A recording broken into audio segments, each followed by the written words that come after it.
Greetings, members one and all of the Salivation Nation. This is the second video in a two-part series about the ownership of silver bullion.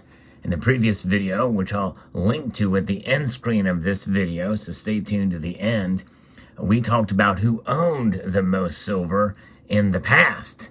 And now we're looking at who owns the most silver today. And I'm going to be referencing a piece from J.M. Bullion that did some research on this, which I thought was quite fascinating. It's a little bit dated, but likely we can take these numbers that I'm going to give you and multiply them greatly because of the increased demand for silver across all three of these holdings of silver bullion today. And this should encourage you as silver stackers out there, but it should also put into some reality that there is a lot of silver out there for sure, and there will be for quite a number of years to come. And there are shortages in the silver market, in aspects of the silver market, and that is something that has been the case for quite some time.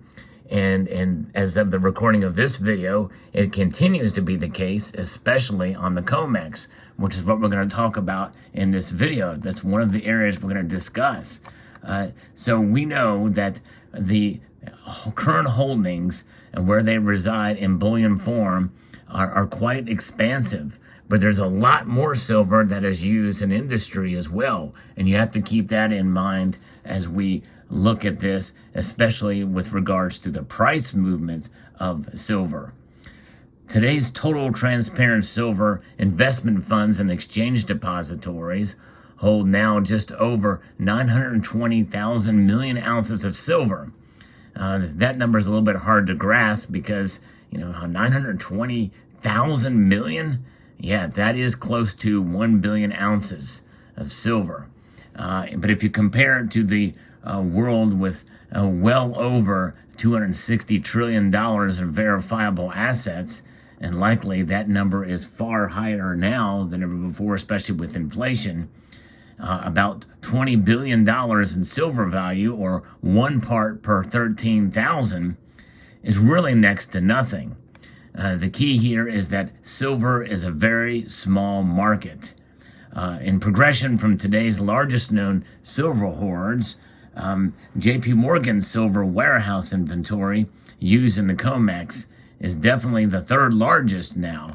And we're going to look at that here.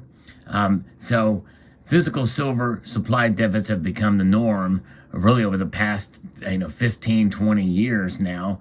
And we're seeing that, and that's where some of these shortages figures come. There's no actual shortage of silver. It's just a matter of the shortage of physical product that can meet demands.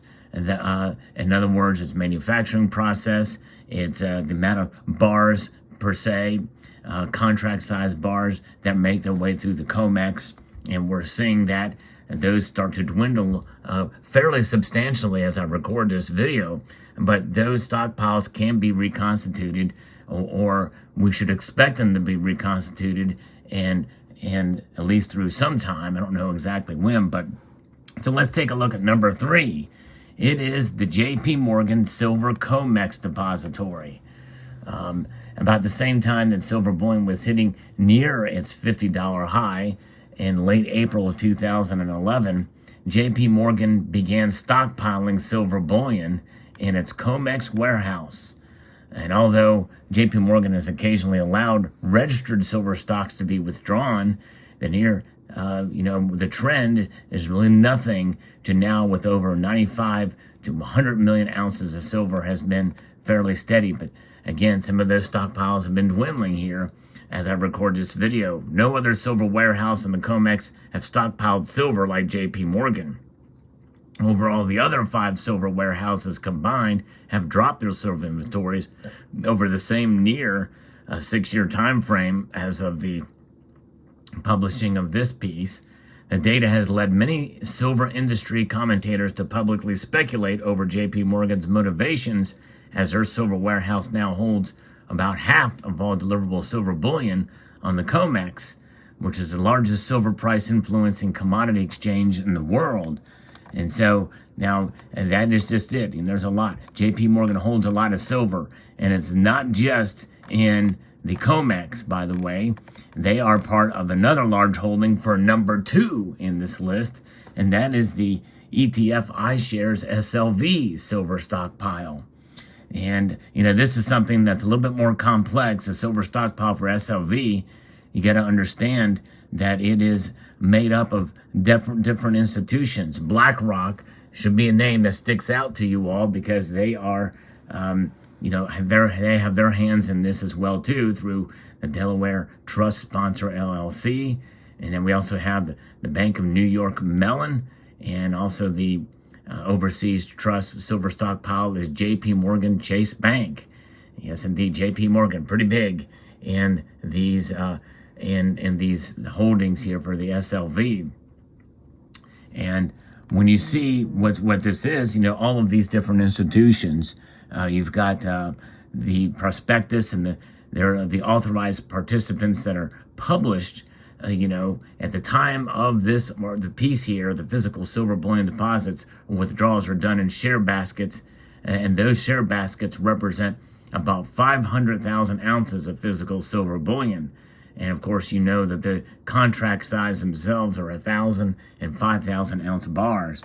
And so we've got groups, you may recognize some of these: Barclays Capital, Citigroup Global Markets, Credit Suisse, Goldman Sachs, JP Morgan, big one, KCG Americas, Merrill Lynch, Morgan Stanley, SG Americas, RBC Capital, Scotia Capital, UBS Securities, Virtue Financial, and others. Now, the thing is that some of these may have changed names. Some of them may have, dissolved. Like I think Scotiabank, has dissolved its precious metals trading desk.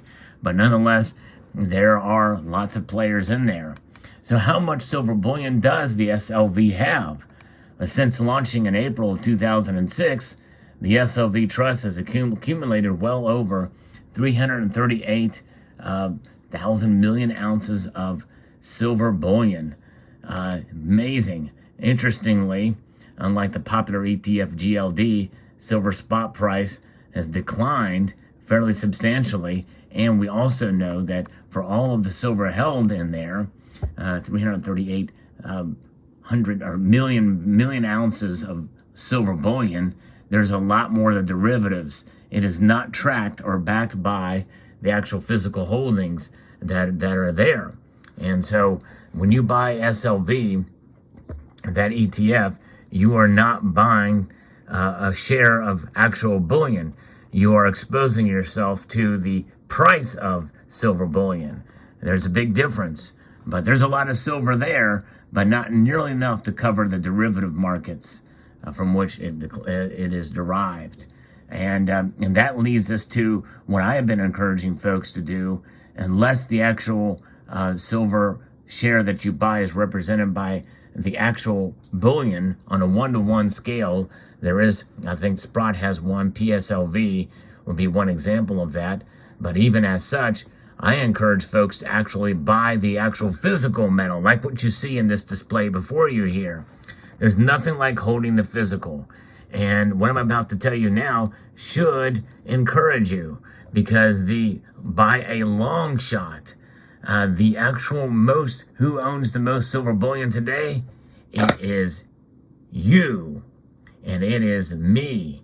We, the general public, silver bullion stackers. That's right, stackers. We stack it up. We hold it, whether it be in the form of coins, rounds, or bars. We are by far the largest holders of silver bullion today, and it is by a long shot. And I think that is good news. The power to the people is really what it boils down to. And I think that is part of the reason why we are seeing higher premiums today for silver.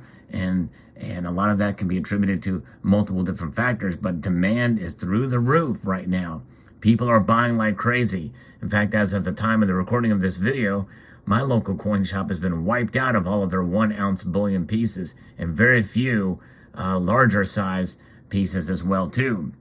You've heard and seen that some silver bullion buyers at times referring to themselves as silver stackers, and that growing trend of physical silver bullion, coin and bullion bar buying has been rather steady since the 2008 financial crisis. That's kind of where it started, and that's really where I got reinvigorated to stacking again. Was during that crisis, and I started watching videos on YouTube about silver. There wasn't as many around, but that was the first generation of the community that formed then.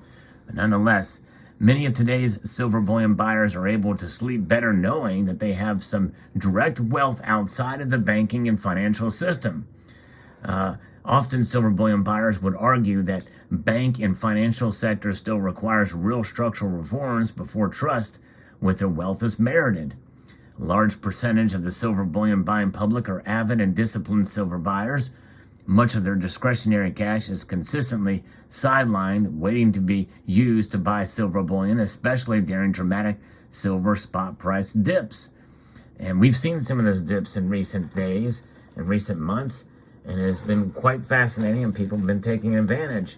Because that's the best way to accumulate, I believe, is when the price drops. When the price drops, you can expose yourself to the market by buying silver for cheap, at least cheaper than what you had in the past, even with premiums. Even if the premiums don't necessarily fall in line with those dramatic drops in spot price.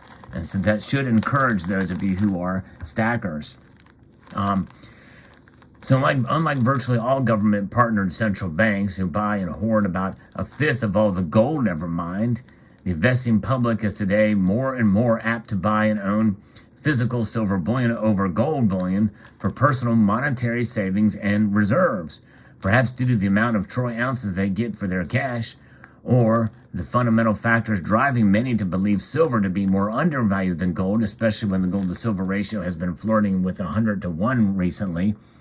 The moniker poor man's gold applies to silver today. But I really don't like to use that term, poor man's gold, because silver, in a sense, even though it does track along with gold in the ratio, which should be narrower, really, silver stands on its own to some extent because it is, and you hear this sound here, I'm about to do a little bit of a pour here of my own. I'm going to pour not molten hot silver, but I'm going to pour monetary silver. So stay tuned here. Here we go.